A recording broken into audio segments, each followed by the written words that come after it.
네, 오늘 변화의 여정이라는 제목으로 함께 말씀을 나누고자 합니다. 여러분 이제 새학기도 뭐 다들 시작한 대학생들도 많고 해서 아마 다양한 목표들을 세웠을 것 같아요. 뭐 정말 작게는 뭐 수업 빠지지 않기 뭐 이런 거부터 해서 뭐 학점 몇 점 이상 받기, 아니면 뭐 동아리 가입해서 학교 즐기기 등 각자마다 다른 목표들이 있을 것 같아요.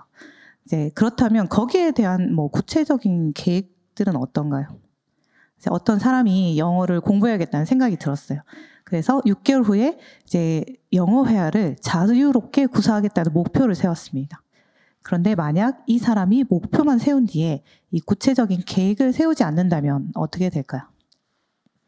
만약에 주 단위로 어떤 교재를 학습할지, 뭐 영화나 드라마 같은 뭐 각종 미디어나 그런 걸 사용하거나 뭐 외국인 친구의 스터디 그룹을 통해 어떻게 실력을 쌓아갈지 등 이 구체적 방향을 설정하지 않으면 이 막연히 공부만 하다가 시간만 흘러버리고 아마 6개월 뒤에는 이 영어 회화를 자유롭게 구사하겠다는 그 목표를 달성하지 못할 것입니다.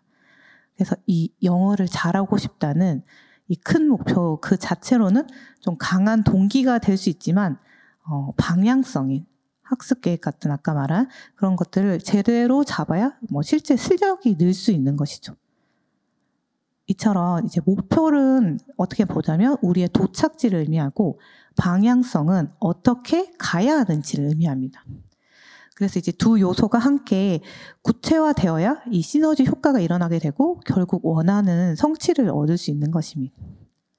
오늘 우리가 살펴볼 오늘 골로새서는 조금 설명을 하자면 바울이 이제 골로새 교회에 쓴 편지로서 그 골로새 교회에 퍼진 그 이단 사상에 맞서기 위해서 이제 보낸 편지였습니다. 그래서 그 편지에는 그 그리스도 예수님의 우월성과 그 구원의 완전함을 좀 확증시켜서 성도들이 올바른 믿음과 삶을 유지하도록 도우기 위해서 쓰여졌습니다. 이렇게 근데 그 당시에 이제 골로새 교회의 각종 철학과 종교 사상이 이 혼합된 모습을 보인 것은 이 골로새라는 지역이 소아시아에서 수리아로 가는 중요 무역로 그 위치상에 이제 있었기 때문에 동서의 문물에 그 교류가 활발해서 좀 인구가 많고 번화한 도시였어요. 이렇다 보니까 이 다양한 나라에서 온 많은 상인들과 이제 여행객들이 이제 방문하다 보니까 골로새의 이제 그 성도들 사이에는 좀 영적 혼란과 이제 잘못된 가르침이 퍼지게 된 이유였습니다. 근데 이제 거기에 대해서 이야기를 하면서 이제 오늘 우리가 살펴볼 3장은 하지만 이제 그리스도인이 이제는 우리가 마지막에 3장에서 이제 바울이 우리는 새롭게 이제 새 사람이 되었고 그리스도인이 되었다면 이 그리스도인의 마음가짐이 어떠해야 되는지 우리의 삶의 방향을 결정하는 우리 그리스도의 마음가짐이 우리 삶의 방향을 결정한다는 중요한 원리를 보여주고 있다는 것을 이제 좀 이야기하고 있습니다. 그래서 3장 1절에서 2절에서는 바울은 너희는 위의 것을 생각하라고 이야기하면서 권면하면서 우리의 마음과 생각이 어디에 집중되어야 하는지를 보여주고 있습니다. 이것은 어떻게 보면 목표라고 할 수 있어요. 그리스도인의. 그렇다면 이제 마음을 하늘의 것을 두기 위한 것이 이 그리스도인의 목표라면 그렇게 하기 위한 우리의 행동과 삶을 결정하는 그 방향성은 어떻게 되어야 할지 거기에 대해서 좀 이제 오늘 5절에서 11절 말씀 통해서 이야기하고 있는 것입니다. 그래서 5절에서 11절 말씀은 우리가 하늘의 것을 생각하기 위해 어떻게 구체적으로 행해야 하는지를 보여주고 있습니다. 물론 이제 뒤에 12절부터도 계속 이어져서 그 방법들을 제시하고 있으나 오늘 말씀을 통해서 우리가 그리스도인으로서 하늘의 것에 집중하기 위한 삶을 사는 방법들을 좀 함께 나누어 보고자 합니다. 다시 말하면 그리스도인으로서 삶이란 구체적으로 어떠해야 하는지를 이제 그 여정을 함께 살펴보고자 합니다. 먼저 첫 번째로 그리스도인으로서 하늘의 것에 집중하기 위해서는 우리는 옛 습관과 죄를 버리기 위해서 결단해야 합니다. 그래서 3장 5절 말씀에서 사울은 이렇게 명령합니다. 3장 5절입니다. 함께 읽도록 하겠습니다. 그러므로 땅에 있는 지체를 죽이라. 곧 음란과 부정과 사욕과 악한 정욕과 탐심이니 탐심은 우상 숭배니라. 바울이 여기서 말하는 죽이라는 표현은 그저 죄를 조금 줄여보거나 억제하는 수준이 아니라 과거에 우리가 즐기거나 습관적으로 행했던 그 죄된 행동을 완전히 멈추고 제거하라는 그런 강력한 요청을 의미합니다. 그래서 단순한 절제나 줄임이 아니라 그 뿌리 자체를 뽑아버리라는 것입니다. 아니, 왜 이렇게까지 강력한 표현을 사용하는 것일까요? 여러분, 죽은 것에는 더 이상 생명이 존재하지 않습니다. 그렇듯 우리 안에 있던 죄가 조금이라도 숨 쉴 틈을 얻어서는 안 된다는 뜻입니다. 음란하고 부정하고 사욕하고 악한 정욕 그리고 탐심과 같은 죄는 이제 영적으로 다시금 살아나서 우리 마음을 지배하면 안 된다는 것입니다. 이제 바울은 예수 그리스도와 함께 새 생명을 얻은 골로새인들이 이전에 살아가던 방식, 즉 이교도의 관습이나 죄된 습관을 철저히 끊어야 된다고 말하고 있는 것입니다. 그래서 과거에 얽매여 있으면 위의 것을 바라볼 수 없기에 땅에 속한 죄된 삶을 날카롭고 매섭게 잘라내는 결단이 반드시 필요하다고 강조하는 것입니다.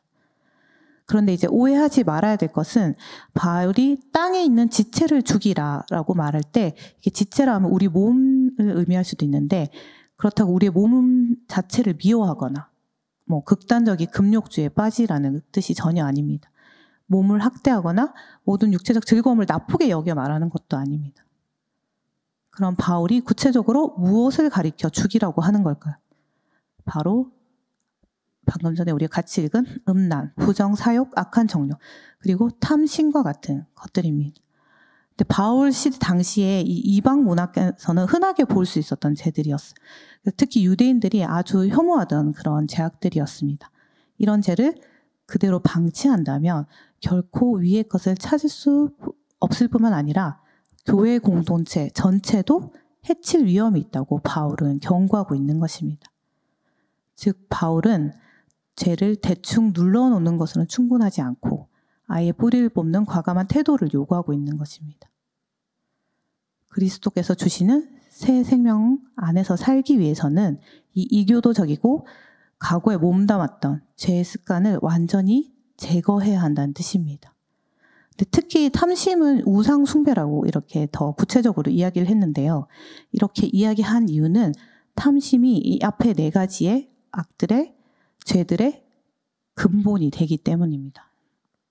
탐심이 무엇이나요? 탐심은 물질이나 쾌락, 자기 중심적인 가치가 하나님보다 더 소중해지는 순간 이 진정한 예배가 불가능해지게 만듭니다. 그리고 하나님과의 관계가 단절되면 자연히 교회 공동체와의 관계도 무너지고 마는 것입니다. 그리고 바울은 이어서 이렇게 말합니다. 골로새서 3장 6절입니다. 이것들로 말미암아 하나님의 진노가 임하느니라. 여기서 이것들은 앞서 이제 언급한 여러 죄들, 즉 음란과 탐심, 온갖 악한 습관들을 가리킵니다. 교회 안에 거듭난 성도들도 죄가 남아 있으면 그 죄가 이제 제대로 처리되지 않는 한 그 파교 효과는 결코 가볍지 않다는 것입니다. 뭐 혹시 우리 마음속에 이 정도쯤은 괜찮겠지라는 생각이 스쳐간 적은 없는지 돌아봐야 합니다. 바울은 작아 보이는 죄라 할지라도 방치하면 결국 하나님과의 관계가 단절되고 나아가 다른 사람에게도 심각한 해를 끼쳐서 공동체를 무너뜨릴 수 있다고 엄중히 경고하는 것입니다. 그리고 바울이 하나님의 진노라는 말을 사용한 것은 죄가 가볍지 않다는 점을 분명히 하려는 목적입니다. 그 크기와 작음과 경중이 상관없이. 신앙생활에서 이제 점진적이고 지속적인 변화는 중요한데요. 하지만 바울이 권면하는 이 변화는 점진적이면서도 결단이 필요한 것입니다. 다시 말해서 죄를 대하는 태도가 확실히 달라져야 한다는 것입니다. 우리는 죄에 대해서 단호한 태도를 취해야 한다는 것입니다. 따라서 이제 땅에 있는 지체를 죽이라는 이 바울의 촉구는 결코 금욕적인 삶을 강제하라거나 모든 육체적 기쁨을 제약시하라는 명령이 아닙니다. 오히려 하나님 보시기에 합당하지 않은 옛 습관을 그냥 두지 말고 과감히 끊어버리라는 것입니다. 매일 마주하는 그런 유혹들, 우리 안에 음란, 욕심, 거짓, 악한 정력 등은 결코 사소하지 않으며 그것을 내버려 두면 곰팡이처럼 우리의 영적, 정신적 공간 전체를 잠식해 들어갈 것이기 때문입니다. 여러분, 곰팡이가 핀 그 벽을 보신 적 있나요? 그거를 제거하려면 핀 벽지 위에 곰팡이를 제거하지 않고 만약에 그냥 새 벽지를 발라버리면 이 곰팡이 문제를 해결할 수 없습니다. 다시 숨어있던 곰팡이가 다시 올라올 뿐입니다. 우리의 옛 생활 습관 위에 새 삶을 더 씌우기만 해서는 오래가지 못하는 것입니다. 옛 습관을 제거해야 그리스도 안에서 새 사람으로 살아갈 수 있다는 것은 이미 이제 수많은 신앙의 선배들이 증언하고 있죠. 특히 이러한 결단은 그냥 단순한 이제 자기 개발 그런 차원과 다릅니다. 이것은 꼭 하나님의 그 공의로운 하나님 진노, 그 공의로운 심판에서 벗어나고 거룩한 은혜 안에서 거하는 길인 것입니다. 바울은 이제 로마서 6장 11절에서 우리가 죄에 대해서 죽은 자요, 그리스도 안에서 하나님께 대하여 살아있는 자라고 선언합니다. 또 갈라디아서 2장 20절에서는 내가 그리스도와 함께 십자가에 못 박혔나니 라고 고백함으로써 우리의 삶이 예수 그리스도 중심으로 완전히 재편되어야 함을 보여줍니다. 하지만 옛 습관을 완전히 제거하는 일이 우리 힘만으로 가능한 것은 아닙니다. 이게 참 쉽지 않다고 저도 되게 느껴지고요. 몇십 년을 살아오던 나의 그 과거의 패턴을 거스른 것은 죽음의 힘을 다해야 가능할 때가 많습니다. 저도 똑같고 여러분 안에도 있을 거라 생각하는데요. 하나님 기뻐하시지 않는 거 아는데 이 하고 싶은 이 마음이, 욕망이 일어나면 너무 강력하게 느껴져요. 못 참겠어. 그런 일들도 많죠. 제 힘으로 뿌리치기가 힘듭니다. 그래서 로마서 8장 13절의 말씀처럼 영으로 몸의 행실을 죽이면 살리니라는 약속을 기억해야 합니다. 즉 성령의 도우심을 구하면서 넘어지더라도 다시 도움을 구하시고 일어나셔야 합니다. 우리에게 필요한 것은 그것을 뿌리 뽑겠다는 결단이며 하나님께 도움을 구할 때 그분이 하나씩 그 뿌리를 뽑아주실 것입니다. 여러분이 학교나 직장 사회 속에서 부딪히는 그 유혹과 잘못된 습관들을 과감히 끊어내고 오직 그리스도께 집중된 새 삶을 살기를 바랍니다. 이 옛사람과 새 사람은 결코 공존할 수 없음을 늘 기억하십시오. 우리의 결단을 통해 하나님의 은혜 안에서 진정한 변화와 회복을 경험하기를 소망합니다. 두 번째는 그리스도인으로서 하늘의 것에 집중하기 위해서는 이제 옛 생활 방식을 벗어버려야 합니다. 골로새서 3장 8절 말씀입니다. 같이 읽도록 하겠습니다. 이제는 너희가 이 모든 것을 벗어버리라. 곧 분함과 노여움과 악의와 비방과 너희 입에 부끄러운 말이라. 여기서 바울은 옛 생활을 벗어버리라고 강조합니다. 이전에는 우리가 죄된 습관을 자연스럽게 행했으나 이제 그리스도 안에서 변화된 존재라면 과거와의 전혀 다른 모습을 보여야 한다는 뜻입니다. 이 벗어버리란 말은 이 한순간의 결단으로 끝나는 것이 아니라 이게 현재형으로 써져 있거든요. 그래서 반복적으로 실천하고 지속적으로 적용해야 된다는 그런 행동입니다. 마치 옷을 벗듯 더 이상 낡은 습관에 나를 가두지 않겠다는 그런 결연한 태도가 필요한 것입니다. 그래서 바울은 골로새 성도들이 버려야 할 것들을 이제 구체적으로 나열했는데요. 그것을 조금 같이 더 이제 함께 나눠봤으면 좋겠어요. 첫 번째는 분함입니다. 분함은 마음속에 쌓인 이제 상처와 불만이 이제 누적되면서 결국 누군가에 폭발하는 과정입니다. 작은 오해로 시작해도 큰 갈등으로 번져서 좀 주변 사람들과의 관계에 심각한 균열을 이제 일으킬 수 있는 거죠. 그다음 두 번째로 노여움. 이제 순간적으로 욱하고 치밀어 오르는 화를 좀 주체하지 못하는 상태라고 할 수 있는데요.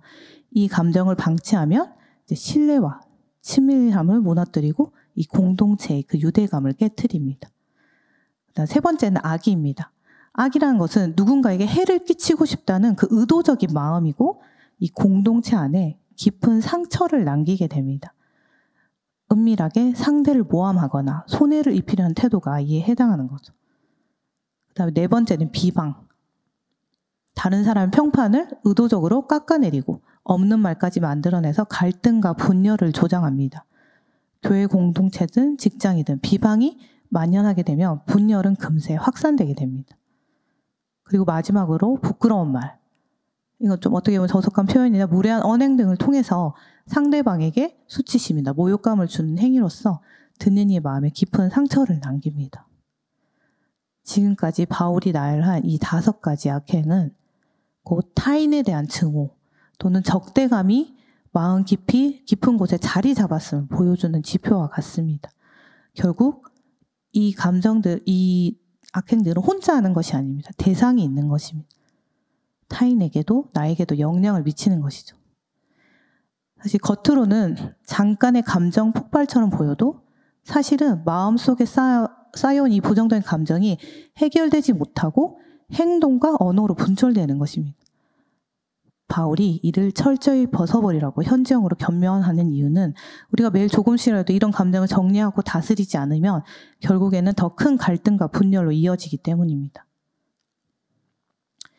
이 문제는 단지 그 개인의 성품이나 그 도덕성만을 다루는 것은 아닙니다.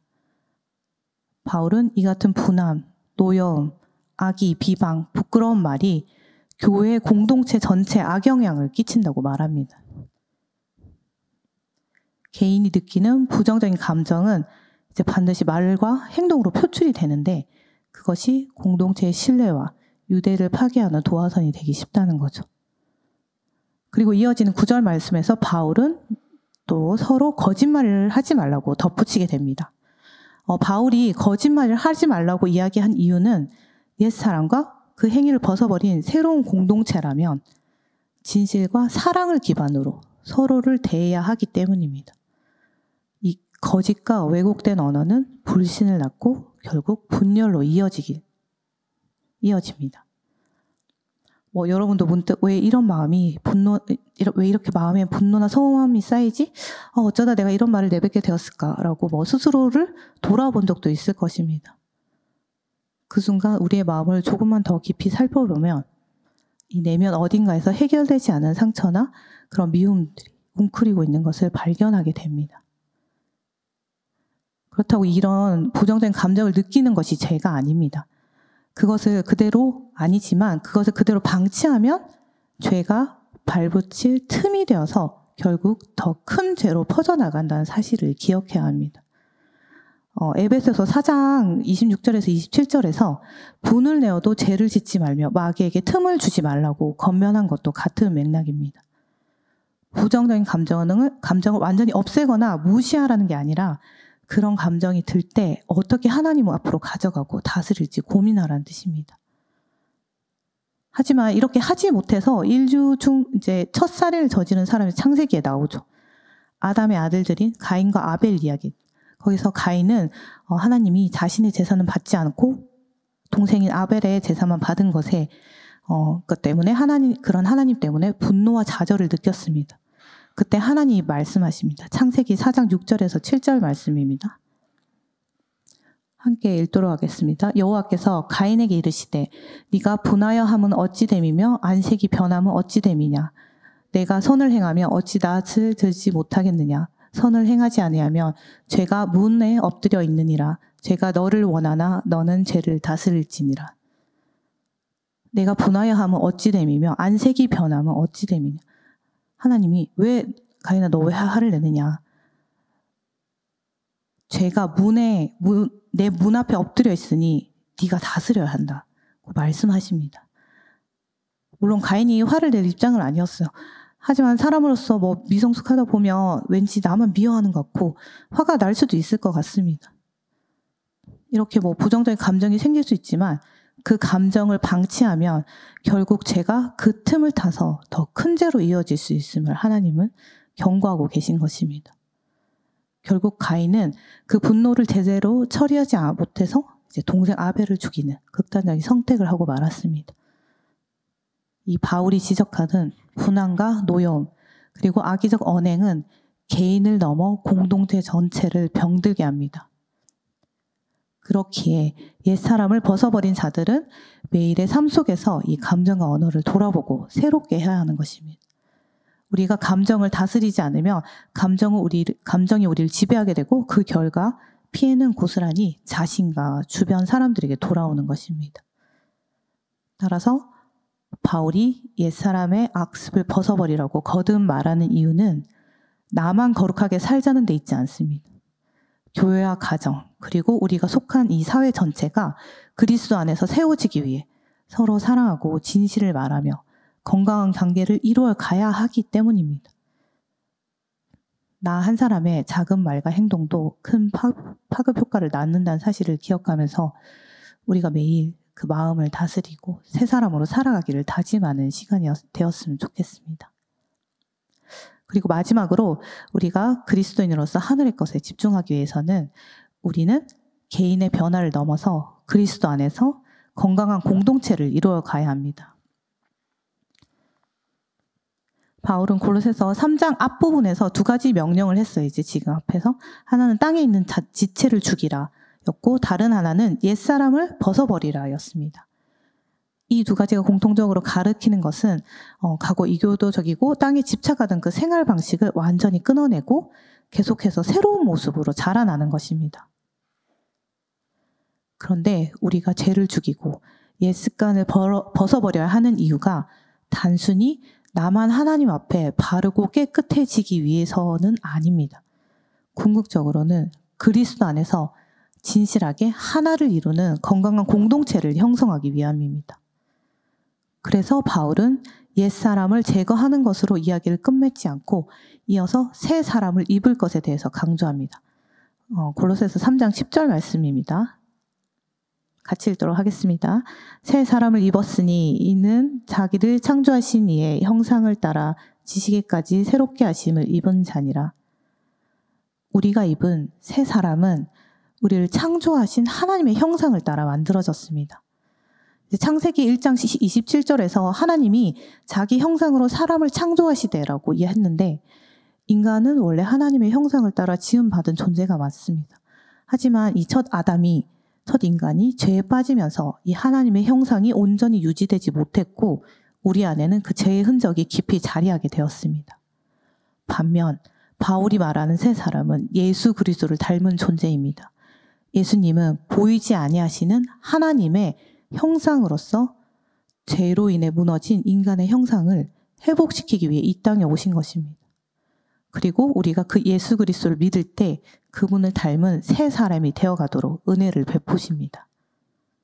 그리고 지식에까지 새롭게 하심을 입는다는 표현은 그리스도를 아는 참된 지식 속에서 더욱더 온전한 순종과 변화를 경험하게 된다는 뜻입니다.